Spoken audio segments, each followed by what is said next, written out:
Bwana Yesu asifiwe. Karibu katika kipindi changu.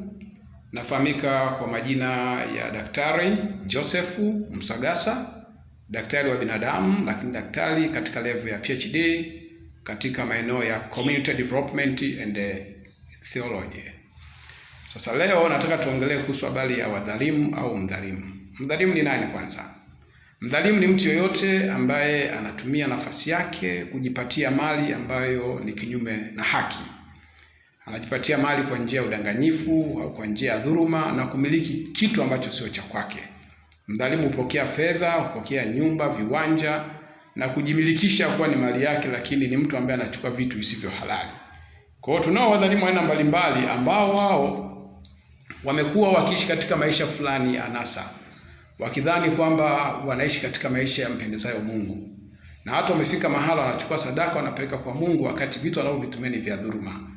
Watu wamekuwa matapeli wakidhulumu mali za watu na wakifanya kazi ambazo si haki yao kupata fedha fulani. Matokeo yake wanaishi maisha yenye anasa na watu wengine wanaishi maisha kuteseka kwa sababu ya dhuluma zao. Sasa tunao makundi mbalimbali ya wadhalimu. Tunalo kundi la watu wanaopokea rushwa, wakiishi katika mifumo hiyo na kuizoea na kuamini kwamba hayo ndio maisha ya dunia ya sasa. Tunao madaktari ambao anafanya operation. Ili kufanya operation au kumtibu mgonjwa vizuri lazima apewe rushwa. Hao madaktari wa namna hiyo ni wadhulumati. Tunao baadhi ya manesi ambao pia hawana maadili, wanaishi katika maisha ya dhuluma na kutoa dawa au huduma kwa njia ya kupewa rushwa kwanza, ndipo wanapokwenda kuwahudumia wagonjwa wao. Tunao watu wengine ambao ni mapolisi au matrafiki. Polisi anaweza akatumia nafasi yake ya upolisi kumdhulumu mtu fedha au mizigo yake au mafuta au chochote ambacho mtu anacho, na pengine huwazushia kesi ambazo si kesi halali. Matokeo yake huwafanya watu kuishi maisha ya mateso kwa sababu wamedhulumiwa haki zao. Tunao mapolisi ambao ni mapolisi trafiki ambao wanakwenda mabarabarani, lakini lengo lao kubwa ndani ya mioyo yao, kifungua mioyo yao, wanatafuta fedha zaidi badala ya kutimiza wajibu wao. Wanakula fedha za rushwa, wanalala vitanda vya rushwa, wanaishi katika nyumba ambazo zimetokana na rushwa, wanasomesha watoto kupitia rushwa. Matendo kama haya Mungu yanamchukiza, na watu wa namna hii wote ni katika kundi la wadhalimu. Tunalo kundi la walimu ambalo wao hupokea rushwa ili waweze kutoa matokeo na kufaulisha watoto wasiokuwa na vigezo vya kufaulu. Tunao mahakimu ambao wanapokea rushwa ili kutoa hukumu ambayo sio haki ya mtu fulani.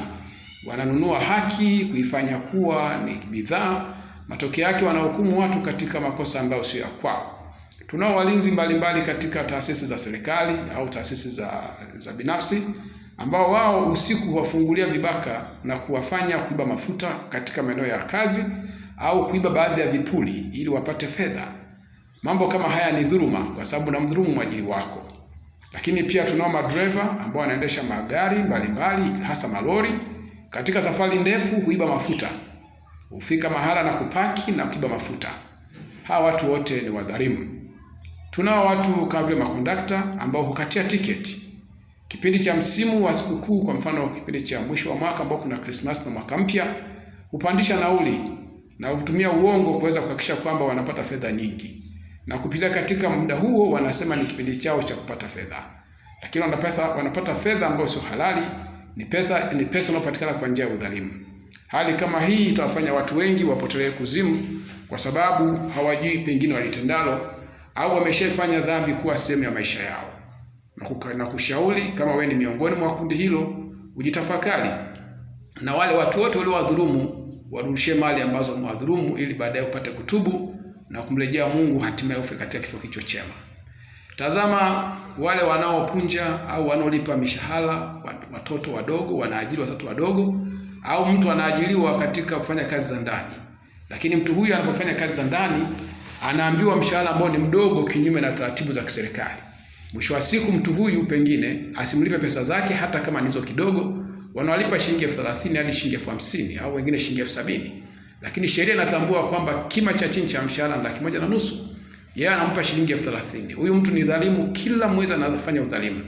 Na mwisho wa siku atamsingizia labda ameharibu friji au sijui alifanyaje, mayai yake yalivunjika, akaenda kakarudi, nguo za mtoto wangu zilipotea.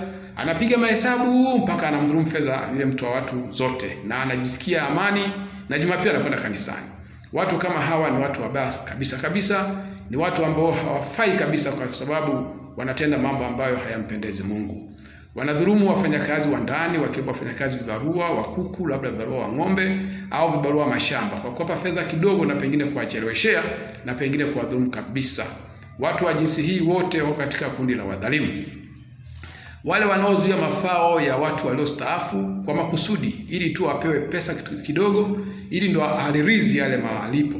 Watu wa namna hii pia ni wadhalimu ambao Mungu hawahitaji hata kuwaona hata kidogo.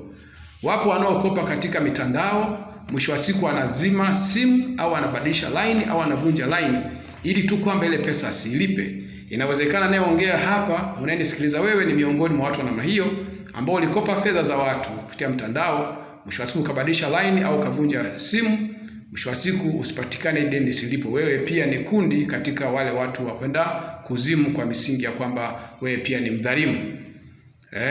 Lakini wapo wanaokataa kutimiza tendo la ndoa katika familia zao, katika ndoa zao halali.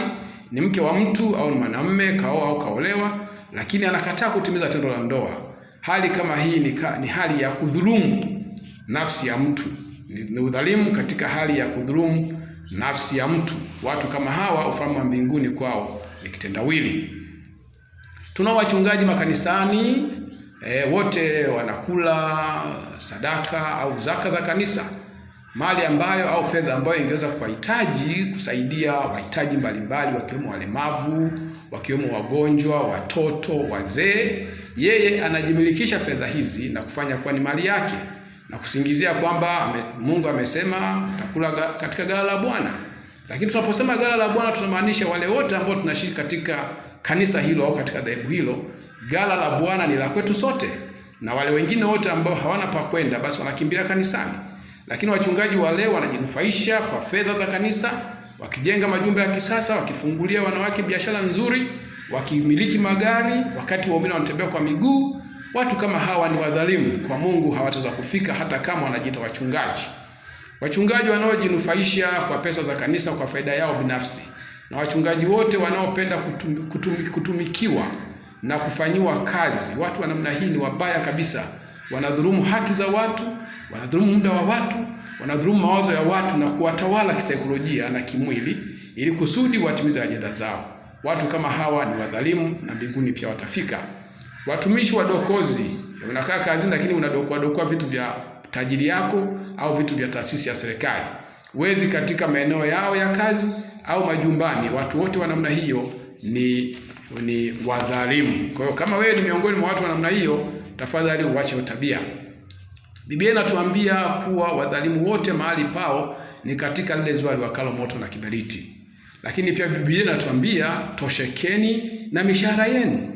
Sasa iweje unalipwa mshahara 800 lakini bado haukutoshi? Unalipwa mshahara 400 haukutoshi, bado uibe, bado utumie nguvu kutapeli watu, bado usitoe haki kwa mtu mpaka upewe rushwa. Wewe ni mtu aina gani? Biblia inatuambia wazi kabisa mbinguni kinakwenda kitu kicho kitakatifu. Kitu chochote ambacho ni kinyonge mbinguni hakiwezi kufika, na unyonge ndio huo. Tamaa ya kupokea rushwa, tamaa ya kujimilikizia mali ni unyonge, na hivyo mwisho wa siku utaiona mbingu. Usitamani kitu cha mtu mwingine. Ili katika zile amri 10 za Mungu, Biblia inakataza kutamani mali ya mtu mwingine. Lakini watu wanatamani vitu vya watu, mwisho wa siku wanaingia tamaa ya kuua au kunyang'anya au kudhulumu. Hivyo dhalimu ni mtu mzurumati, ni mwizi, ni mtu asiyeridhika na ni mtu aliyejaa tamaa.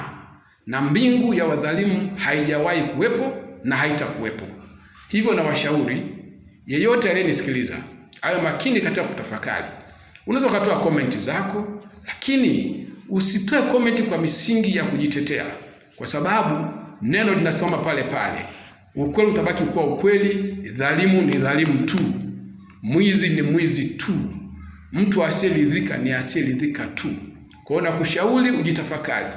Kama umechuma mali ambayo si mali halali, umedhulumu watu fedha, umedhulumu viwanja vya watu, umedhulumu ng'ombe za watu au mifugo mbalimbali, umedhulumu kitu chochote cha mtu, wewe ni dhalimu. Hata kama utatubu mpaka machozi yatoke ya damu, hautaweza kufika mbinguni, kwa sababu uliowadhulumu wanalia mpaka kesho. Na kushauri sasa, kazi yako isikupeleke kuzimu. Na kushauri taaluma yako isikupeleke kuzimu. Na kushauri biashara yako isikupeleke kuzimu. Tenda wema, siku ni chache. Mwisho wa siku utakwenda kutoa hesabu mbele ya mheshimiwa ambaye yeye ndiye mwanzo na mwisho, Alfa na Omega. Namba yangu ya simu ni 0622929355. Karibuni kwa ushauri, karibuni kwa mjadala. Bwana wabariki sana. Amen.